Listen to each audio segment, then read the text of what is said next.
I told you I was actually picking his brain because I don't know when he's going to be coming back to Nigeria. So I'm trying to spread out as much as I can. So we're going to go into passive income.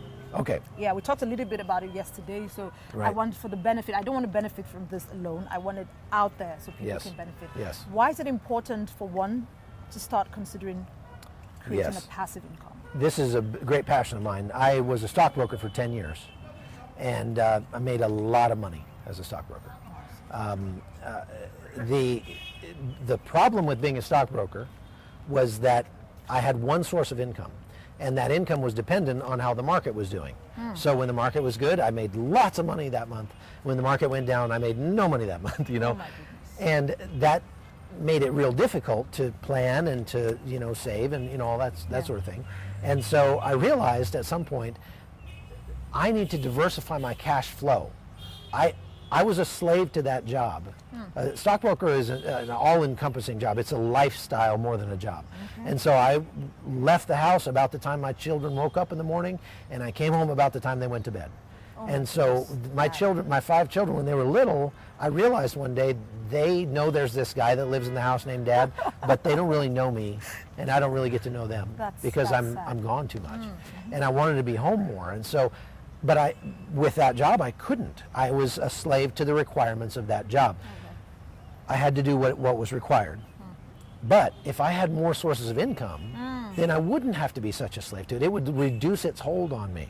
And so I started looking for more ways to increase my income. Well, I've only got so many hours in a day. So I've got to find ways that money can make money, or my other assets can make money, to develop income streams that don't require constant attention.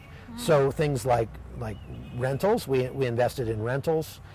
So that that rental property would throw off income for us. We some of my writing that I could do late at night or things like that. Digital content, writing is digital content, music is digital content, video is digital content. Digital content is better than physical content. So what I mean is, if I build a birdhouse and then sell it, that's great, but now I have to build another birdhouse.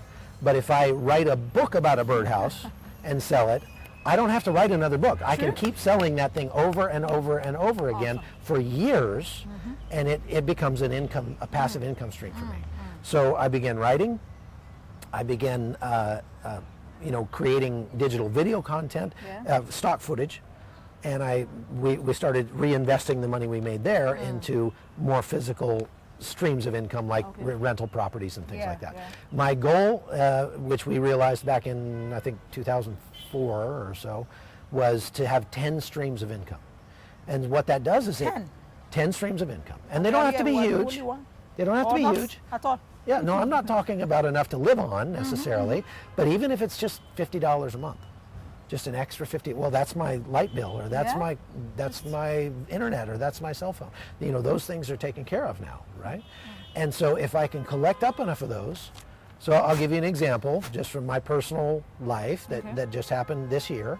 I had a really lucrative contract, a video contract where I was doing commentary and things like that. It was very, very, very lucrative. This is the most profitable thing I've ever done in my life.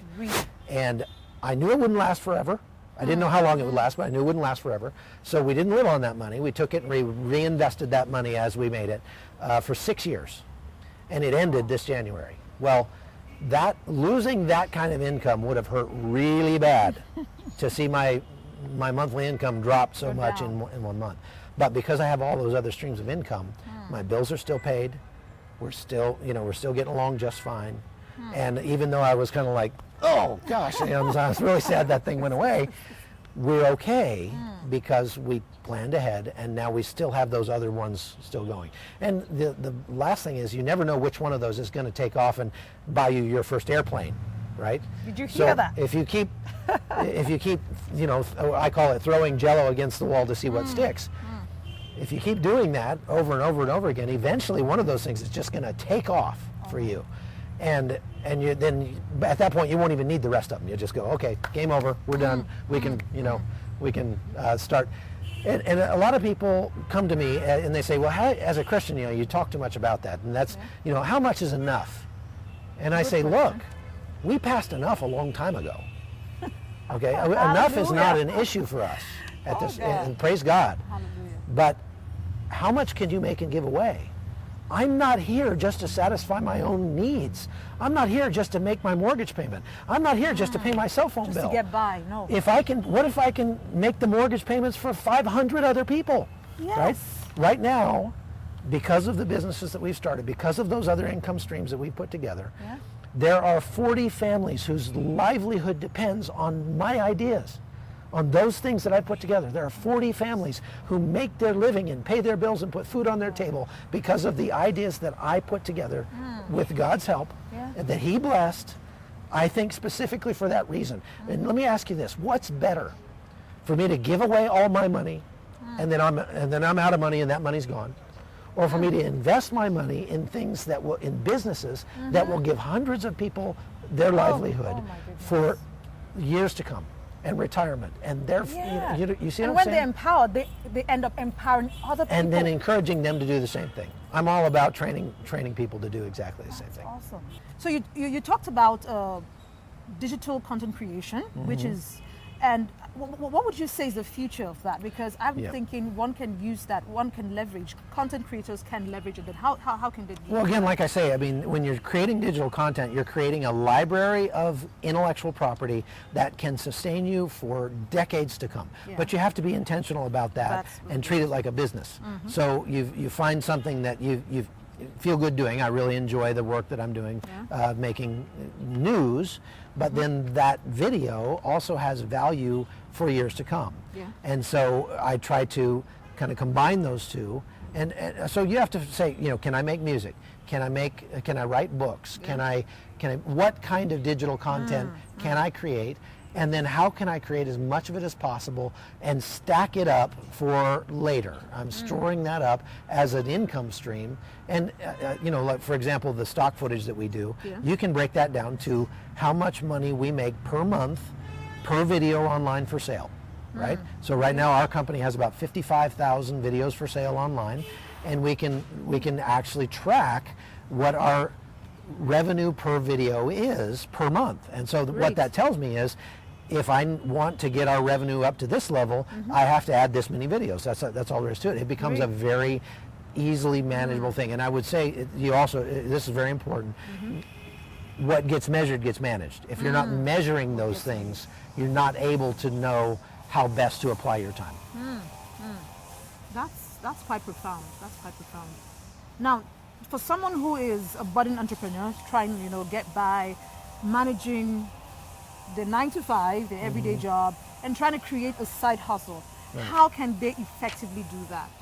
Well, I think you have to try to be as efficient as possible. You have to look at what you're already doing and say, how can I take things that I'm already spending time on and make digital content out of those, or make Great. some other product out of those? So in my case, I'm traveling around the world, I'm making news. When I'm finished making the news, though, that some of those clips that I've filmed during my trip can be worth something in the digital realm. And so I can, without doing any more work, I can just take those videos and upload them, and that way I can get paid over and over and over for the same content, rather than trying to have to spend extra time going out and creating more content. Great. That's awesome. Oh, thank you so much. I can see the sun is already here, and we're on our last question. Thank you, thank you, thank you. Yeah, I'm my sure pleasure. you get back to, when you get back home, you're taking away the testimonial about Nigeria. I'm happy about the what you said about Nigeria, how warm we are, how welcoming. We're not perfect, but I'm happy you enjoyed your stay here, and you'll come back again with your family. I hope next so. time. All right. Thank you very much. Thank you so much. bless you. Bless you too.